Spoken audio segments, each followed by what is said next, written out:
আমাকে আর একটা প্রশ্ন অনেক বেশি করা হয় কি ডক্টর বাবু ক্যাপ নেওয়ার পর আমি কি সবকিছু খেতে পারবো?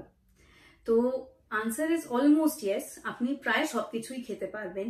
কি কি জিনিস বারণ থাকে ক্যাপের আমি আপনাকে জানিয়ে দিচ্ছি। নাম্বার 1 হচ্ছে মাংসর হাড়, চিকেনের হাড়, খাসি মাংসর হাড়। এটা ন্যাচারাল দাঁতেও চিবোনো উচিত না, আর্টিফিশিয়াল ক্যাপের উপরও চিবোনো উচিত না।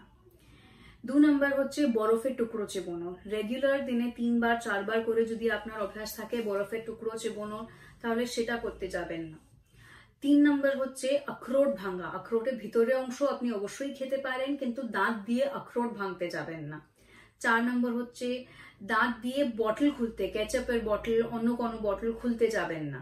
এটা ন্যাচারাল দাঁতেও করা উচিত না, নর্মাল যে ক্যাপ লাগানো দাঁতে সেটাতেও করা উচিত না। 5 নম্বর হচ্ছে আখ জাতীয় জিনিস বা খুব শক্ত জিনিস যেটা, সেটা দাঁত দিয়ে কামড়াতে যাবেন না। যেরকম সেফটি পেন হচ্ছে, এই জাতীয় জিনিস দাঁত দিয়ে কামড়াতে যাবেন না। এটা বাদ দিয়ে আপনি সবকিছুই খেতে পারেন ক্যাপের উপর, এমন কোনো ব্যাপার না। খাবার যেটা নর্মাল খাওয়া যায় সেটা রুটি, ডাল, ভাত, তরকারি, নন ভেজিটেরিয়ান, ভেজিটেরিয়ান, আপনি সবকিছুই খেতে পারেন। If you like our videos, remember to like, share and subscribe to